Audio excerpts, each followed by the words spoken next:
सत्संग के फूल आवाज की दुनिया के दोस्तों, कविता अच्छा लगे सब्सक्राइब करें, शेयर करें, लाइक करें, कमेंट्स करें। आपकी मैत्री कृपा होगी, ये नितांत आवश्यक है। सज्जनों, आपसे मेरा विनम्र अनुरोध है। हरे हरे। आप कहेंगे कि अवतार लेकर आएंगे, खुद करेंगे, तो महाराज जी कहते हैं कि भाई रावण और कंस को मारने के लिए थोड़े ही उनको कुछ करना था। गोस्वामी जी ने लिखा है, भ्रकटी विलास सृष्टि लय होई, जिसके संकल्प मात्र से सारी सृष्टि भस्म हो सकती है, उसको रावण और कंस को मारने के लिए अवतार ग्रहण करने की क्या आवश्यकता थी। लेकिन क्यों आए? इसलिए कि सबरी मैया के झूठे बेर कैसे खाएंगे। वहां तो भ्रकटी विलास से काम नहीं चल सकता है, वह स्वाद तो शासक बनने से नहीं आ सकता है।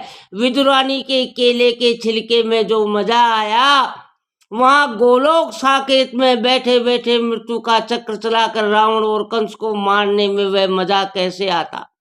हरे हरे। तो महाराज कहते हैं कि इस प्रेम के भूखे, इस प्रेम के विस्तार के लिए जो हमेशा ही लालायित है, उनको भी जरूरत है मानव हृदय के स्नेह सद्भाव की। मित्रों, सज्जनों, हरे हरे। जहाँ किसी ने अपनी ओर से कहा कि बस हो गया, तुम्हारे इस लुभावने स्वावने संसार के खिलौनों से मैंने खेल लिया, अब तो तुम्हारा प्रेम रस चाहिए, तुम्हारी सानिध्य चाहिए। तो जहाँ मनुष्य के भीतर हृदय में आवश्यकता उत्पन्न हुई नहीं कि वे प्रेम स्वरूप परमात्मा उस अभिलाषी के हृदय की अभिलाषा को पूर्ण करने के लिए जैसे जैसे वह विश्वास कर सकता है, उसके विश्वास की वृद्धि का काम तत्काल आरंभ कर देते हैं। ऐसा नहीं कि बहुत दिन तक सोचना पड़े, प्रतीक्षा करनी पड़े। ऐसा भी नहीं कि साधन की पूर्णता तक आपको ठहरना पड़े। एक और असाधनों का नाश होता रहेगा, विकारों का नाश होता रहेगा, दूसरी ओर उनके प्रेम का प्रकाश होता रहेगा। सब साथ साथ चलने लग जाता है। संयोग वियोग से रहित नित्य मिलन की कथा तो अपार है।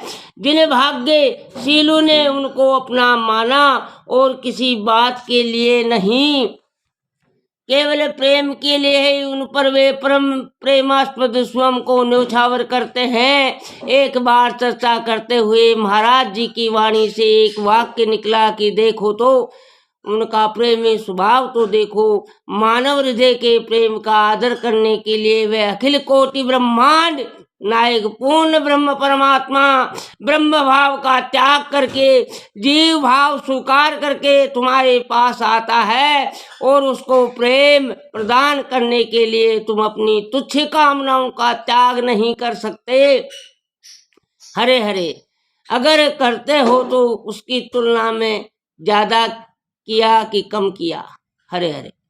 ईश्वरवाद ऐसा ठोस तत्व है इस जीवन का कि कहने सुनने की बात नहीं है। अनुभव करो, अनुभव करने से ऐसा प्रमाणित हो जाता है कि वही सत्य है, वही सब कुछ है, उसके अतिरिक्त तो और कुछ भी नहीं है। शांत आवाज की दुनिया के दोस्तों, सत्संग प्रेमी माताओं, बहनों और भाइयों, प्रभु विश्वासी साधक के संबंध में बहुत बढ़िया बढ़िया बातें हम सुन रहे थे। अपने को सामने रखकर थोड़ा विचार किया जाए।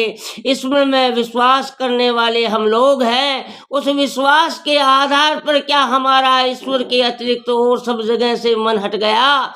ऐसा प्रश्न रखा जाए अपने सामने, क्या भगवान के अतिरिक्त और किसी से हमारा संबंध नहीं रहा? उनकी महिमा के बल से हमारी सब चिंताएं, हमारा सब भय मिट गया? ऐसा प्रश्न अपने लोगों को अपने सामने रखकर सोचना चाहिए, अपने से पूछना चाहिए। इसके उत्तर से जीवन में खूब जागृति आ सकती है। कितना अच्छा लग रहा है। श्री महाराज जी जब कह रहे हैं कि प्रभु विश्वासी साधकों का सिवाय परमात्मा के और किसी से संबंध रह ही नहीं जाता, अन्य किसी से संबंध नहीं रहता, तो अन्य किसी का चिंतन भी कभी नहीं होता।